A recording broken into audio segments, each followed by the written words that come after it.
Can you see the sparse lawn midsummer? No top dressing and no major prep work?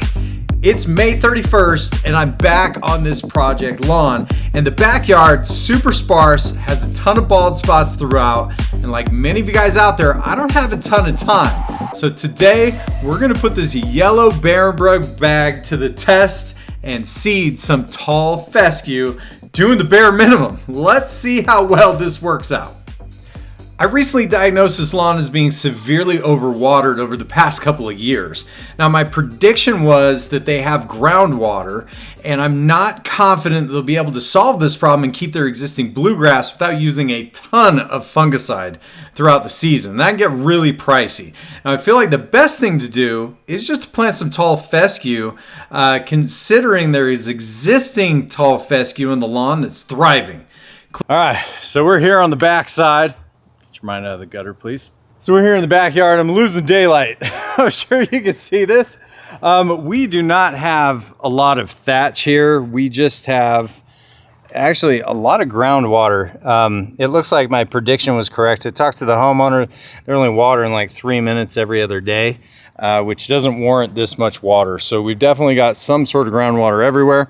So I'm just going to use the Scarifier back here, and then we're gonna seed it, but I'm gonna burn the midnight oil just to get this done. Let's get the party started. Scarifiers are like little tillers without wings. They dig into the ground and they create little trenches.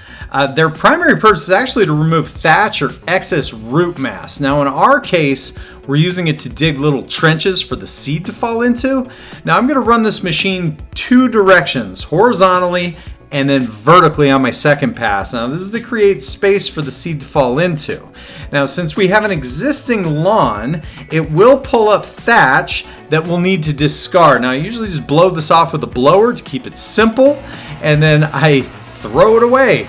Now these machines run anywhere between $150 on up to $400 depending on the brand. I've got links in the description of the video if you're interested in one for yourself. It's going to help immensely with seed to soil contact, which is our primary issue. And number 2, it's going to allow the rest of the grass to really breathe and kind of spread out. Now, once we're through our cleanup, what we're going to do is pretty simple. We're going to put a seed out, which is our turf type tall fescue. And shout out to Barenbrug for these yellow bags.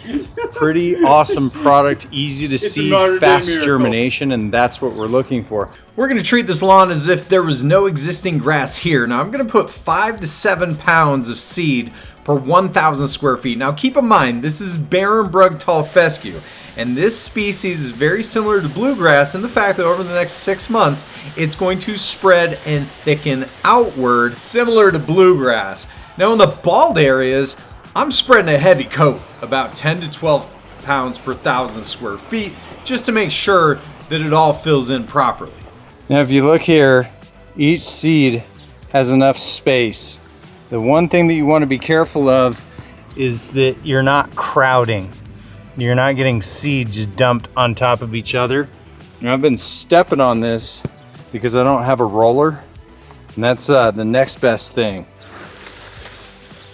On top of that, my region is already really high in phosphorus, so I'm going to put down a 10-0-10, supplement the potassium, and also supplement the nitrogen. Now, I'm using a product by ProPete, which is awesome. It is a slow release, which is also going to help out because we're going to get a 90-day release on this, so I can go full label on this at 10 pounds per 1,000 square feet. So one 50-pound bag for the backyard. Now when it comes to watering, the only thing I'm concerned about is this stays damp for about 2 weeks straight. Now when I say damp, I mean never dry out. It has to stay wet, if you will, just not to the point of runoff. If we get runoff, we're gonna get channeling, that seed's gonna shoot down the hill. We definitely don't want that.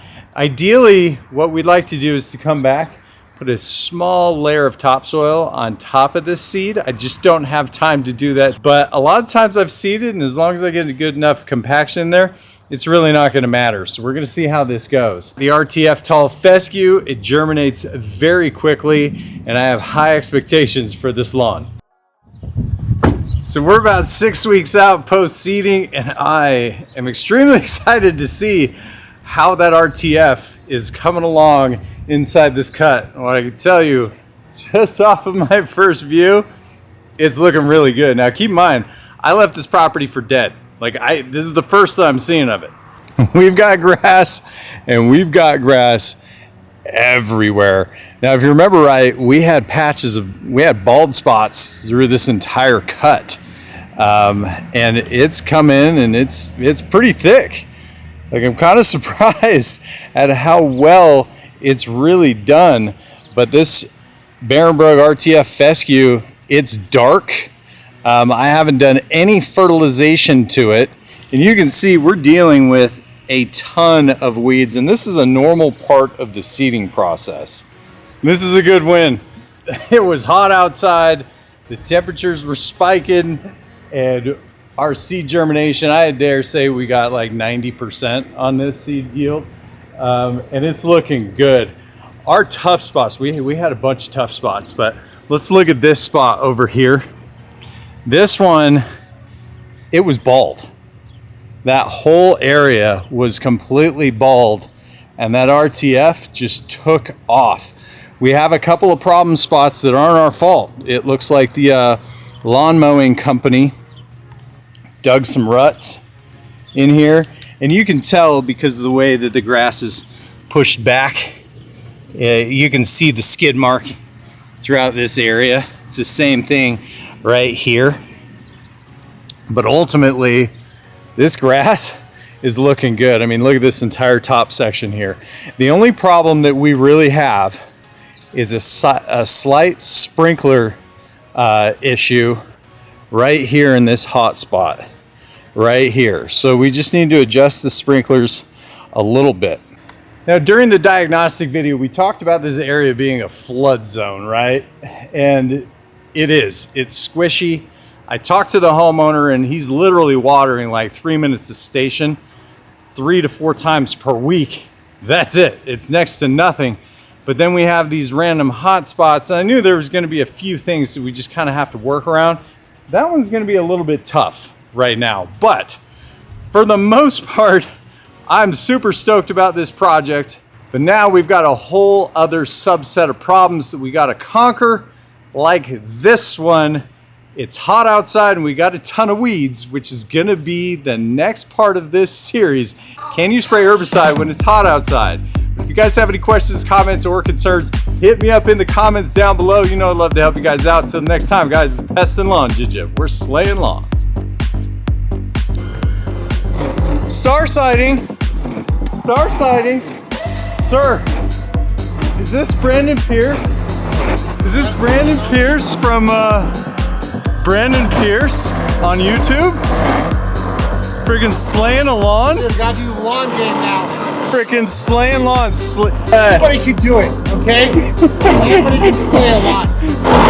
Even me. You go from